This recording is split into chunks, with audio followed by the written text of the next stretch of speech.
What's going on, guys? Cody, Southeast Softwash. We've got another skid for you here. This is a Gen 2 with some pretty special features on it, and I wanted to make sure I got a video of this one before it gets picked up by the customer because this one's got something pretty unique on it. It's got a hot water system right here on the upper shelf. So let's do a quick walk around on this bad boy right here.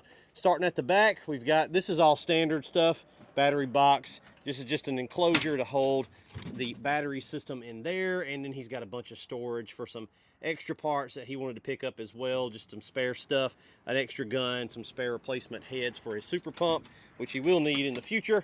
That's really good to have all that stuff on hand. We've got his fuel cell here, another Boyd's. We really like these Boyd's aluminum, nice fuel cell, and it works out really good in this position because your typical truck, let the loud truck go by here, I'm outdoors.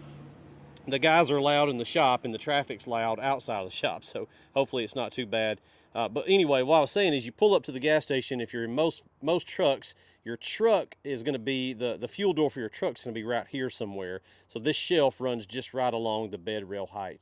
So imagine your truck, you know, is down here. Well, your fuel for your pressure washer is right here, and it's got a sight gauge, and then his fuel for his diesel burner is right there. So everything is kind of, he can stop at one spot and fill up everything at the gas station. Worked out really good. Got his feed hose on this particular build. The feed hose is on the driver's side, and we're using Flexzilla on that. We usually use, it's a black rubber hose for feed hose, but the Flexzillas works really good too, and they're currently out of stock on that black stuff. But I actually prefer the Flexzilla for myself because it's really lightweight and it's perfectly fine for a feed hose. Moving around here to the front, this would be the tailgate area. You got your blend manifold here. Of course, we're using our own batch buster metering system here. Everything is color coded out. And then he's got his straight to water 1-inch banjo. So all these lines are 1 inch, and then he's got a straight to water down there to run the super pump. Now it's a tight squeeze up here with this burner, but it did work out just enough room that his pump's there, quick detach, unplug, and he can take this apart and you know, undo his quick connects and pull that pump out. So there was not an inch to spare, but it did work out, so everything's good to go. And as you guys can see, we'll take a look here. We got everything running through the bottom of this plate here, so it just cleans up the plumbing quite a bit. Everything's a clean install. There's the burner, and that's going to be tied into his hot water. I'm sorry, the hot water tied into his Honda down here on the bottom. 8-gallon-a-minute gear drive, right, bolted down to the frame here.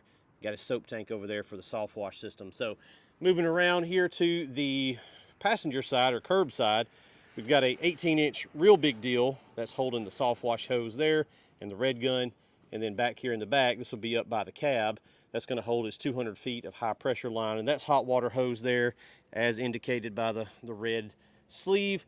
He's also got a Smart Stream right here on the side, and like we've covered in some other videos, Smart Stream gives you remote control downstream capability, and with the addition of this little 3-way valve, he can downstream bleach. If he selects over to here, he's pulling bleach from his bleach tank, so that would be for normal house washes and stuff like that.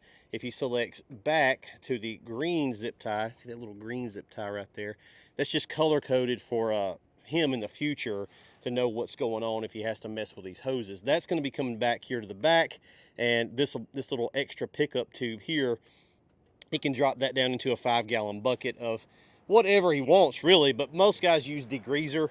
If they're doing that, they're going to be sat over to a degreaser. Say, here's the example. You get a Buc-ee's, you got to clean the Buc-ee's, or a big, you guys up north don't know what Buc-ee's is. That's like the redneck capital of the world for gas stations. Huge, huge, huge. You get some big job like that, or a big dumpster pad, and you don't want to stay out there with a pump-up sprayer putting degreaser down, and you also might not need a really strong degreaser mix. Those would be the instances where you can just downstream the degreaser, right? So it's just a little versatile add-on feature there, and it don't cost anything.